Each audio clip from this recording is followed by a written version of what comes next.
நான்மகானல்ல அந்த கேரக்டர் வந்துட்டு எப்ப பார்த்தாலும் எனக்கு வந்து அது நல்ல ஒரு முதல் படத்துல ஒரு கேரக்டர் நல்ல பெர்ஃபார்மே பண்ணிருப்பீங்க, மனசு நிற்கும். அருள்தாசன் அப்படின்னாலே அந்த ஒரு படத்தை தாண்டி தான் வர முடியும். அப்படிங்கும்போது எப்படி அந்த ஒரு உண்மையிலேயே ஒரு ஒரு ரவுடி அப்படிதான் இருப்பான், அந்த மனசுக்குள்ள ஒரு ஹீரோ இருக்கும். அந்த சரக்கடிக்கிற சீன் இருக்குல்ல, இவன் நம்ம இவனோட ஃப்ரெண்டாண்டா அப்படின்னு சொல்லிட்டு முதல்ல அப்படியே டெரரா உட்காந்துருப்பீங்க, யார் நீ அப்படின்னு சொல்லிட்டு பேசியிருப்பீங்க. போ போ போ போ அப்படியே அந்த ஒரு சாஃப்ட் நேச்சர் வந்து ஒரு அந்த காமெடியா போகும். அது எப்படி பண்றீங்க? ரொம்ப அதை பார்க்கும்போது ரொம்ப ரியலா இருந்துச்சு. அப்போ அந்த படம் மட்டும் எனக்கு நடிக்கவே தெரியாது ஃபர்ஸ்ட். ஏன்னா நம்ம ஒரு டெக்னீஷியன் வந்து ஃபர்ஸ்ட் ஆர்டிஸ்டாக வந்தால் எனக்கு ஆக்டிங்னா என்னன்னே தெரியாது.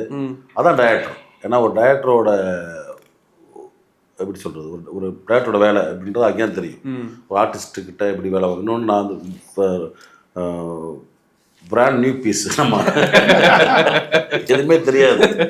சார் சுசியை தான் கரெக்டில் நீங்கள் பண்ணுங்கண்ணே பண்ணுங்க. அப்புறம் ஒரு 2 டேக் போய் அப்புறம் கொஞ்சமாக நம்ம ஆல்ரெடி நம்ம சினிமாவில் இருந்தனால நான் அவ்வளோ கூட அசோசியேட் அசிஸ்டண்ட்டாக ஒர்க் பண்ணிக்கனால ஸோ நம்ம ஷூட்டிங் ஸ்பாட் நம்மளுக்கு தெரியும், ஷூட்டிங் அடிக்கிறவங்களோட பார்த்துருக்கோம். ஸோ கொஞ்சம் மண்டல ஏறி கொஞ்சம் பண்ண ஆரம்பித்தேன். பட் அதில் நிறைய தவறுகள் இருக்கும், எனக்கு இப்போ தெரில எனக்கு. ஆனால் அப்போ தான் பிகினிங். ஸோ அதனால ஆன் ஸ்க்ரீன் பார்க்குறப்ப நம்ம லுக்கு மேட்ச் பண்ணிக்கிச்சு. ஒரு பட் டான் லுக்கில் இருந்தனால அது மேட்ச் பண்ணிச்சு. இன்றைக்கி வரைக்குமே அந்த படம் எல்லாருமே சொல்லுவாங்க. ஆமாம். ஸோ அது வந்து டைரக்டர்ஸ் வேலை. அது வந்து இந்த படத்தையுமே டைரக்டர் சொல்லணும்னா அதுதான். ஒவ்வொரு ஆர்டிஸ்ட்டையும் இப்போ சொல்கிறது ஒரு எக்ஸ்பீரியன்ஸ் ஆர்டிஸ்ட்டு இல்லை வந்து நியூ ஃபேஸாக வர்றாங்க அப்போல்லாம் இல்லாமல் எல்லாத்தையுமே வேலை வாங்குற விதம் தான். அதுக்கு தான் டைரக்டர். இப்போ நம்ம நார்மலாக சீனில் போச்சு ஆர்வம் எடுத்துடலாம். கண்டிப்பாக ஒரு 7 க்ளோஸ்அப் மாஸ்டர் சஜஷன் இன்ஸ்டியூட் அப்படி எடுத்துடலாம்.